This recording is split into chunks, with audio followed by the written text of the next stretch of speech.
All right, so this week it's going to be a little bit difficult as far as my training goes. I got work again tomorrow, and then I also got it on Thursday. Um, I got like a lot of things that I got going on outside of working out, so it's going to be difficult to, you know, definitely going to try my best to work out hard, but it's going to be a little bit difficult as far as time management goes.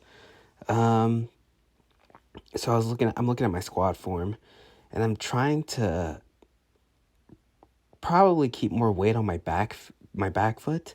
I've noticed that a bad habit I have is keeping my putting the weight too much on like the front of my foot, kind of like the balls on my feet.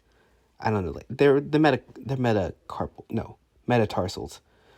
Um, that area of my foot. But I need to focus more on using like the entirety of my foot, keeping the weights like completely spread evenly on my foot. That way it's not focusing too much on one area versus the other. Um, and those like inconsistencies in my squat form is probably what's contributed to my hip injuries.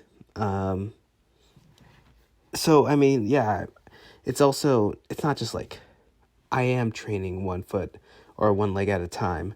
I was doing that yesterday, which I think is good as far as addressing imbalances go, but I'm also looking at other people and how they go about their squat form, and I don't know, it just looks like theirs just looks a lot more cleaner. I don't know what it is. Um, it is probably partially due to the fact that they're using like a weight evenly distributed across their foot. It's not just like falling forward, which is actually something that I've struggled with. I was squatting heavy one day and I had my shoes on and I was literally falling forward, in my tennis shoes.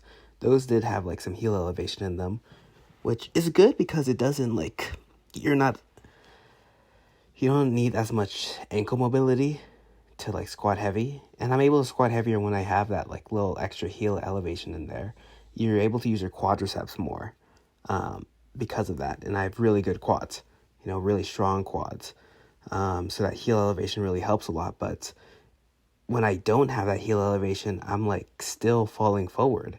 I think it's just because of poor form, which is a little bit discouraging. You squat every day and your form still sucks. It's like it's better to just honestly like have good form and not do a whole lot of squatting than it is to squat every day and have bad form. Because that way, like, you don't have those bad habits like drilled into your brain. Also, my bar path, uh, this isn't good either. Like, you can see that at the bottom of the weight, I'm pushing it up, but I'm pushing it up before. Okay, I should use different terminology. I'm pushing it towards my head before I push it up. I need to make it like a diagonal movement, pushing it towards my head while also pushing it up. Um, that's only with 25, so that's like 95 pounds. So I'm kind of just like throwing the weight around, but the form is like important. Um, the good news is that have graduated to the 20-pound dumbbells when doing these side lateral raises. Um, of course, trying to keep my arms a little bit more straight. But the fact that I'm doing 20s instead of the 15s, you know, it's a little bit more. It means something at least. My side lats are actually getting stronger. And even like when I look at myself, like, oh yeah, I can tell, like, now that I'm consistently training my side delts, I don't know why I said side lats, my side delts, now I actually can like see the difference. And my rear delts as well. Like, those are muscles that I completely ignored pretty much the entirety of my lifting journey. See, this is a little bit better. This bar path, that first one was a little bit more rough. This is with 135, so of course, talking in pounds, just one plate. So yeah, you can kind of see the bar path. This is like the diagonal movement that I'm talking about. A little bit more. It's better as far as like going forward. This bar path, when I get to like the more advanced levels of bench pressing, this will be like, how I'm able to lift more. And in turn, lifting more will be able to get me more like muscle growth.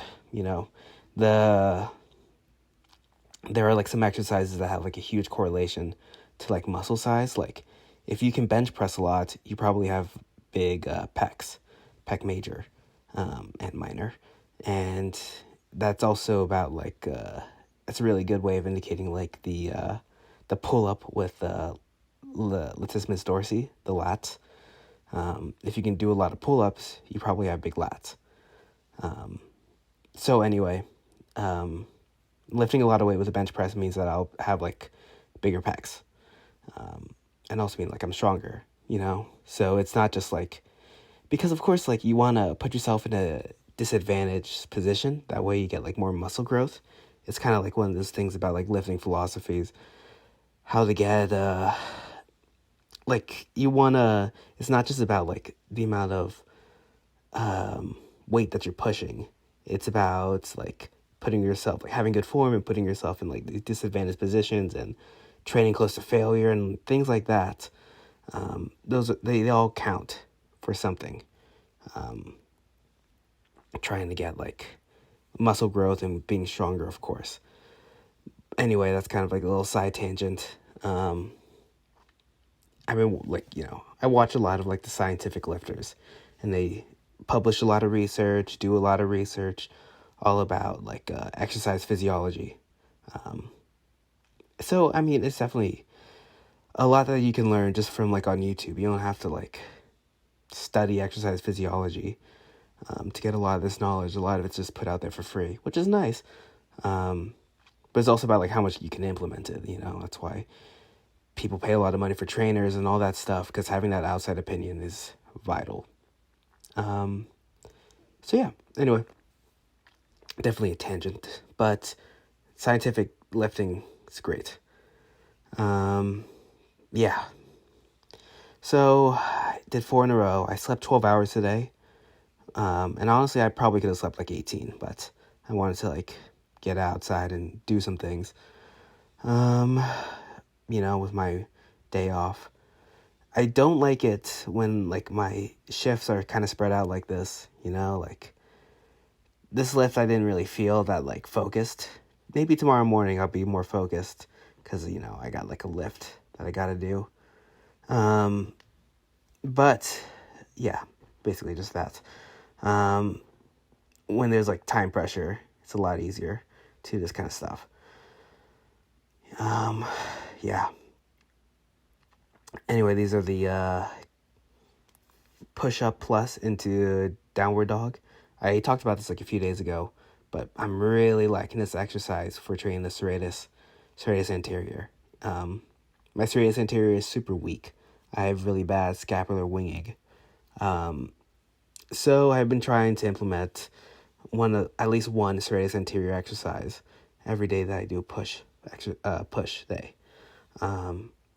And I don't know, my lats or my serratus anterior still isn't like super visible, and I still have pretty bad scapular winging, but at least I can feel the activation while I'm doing these, so that's good at least.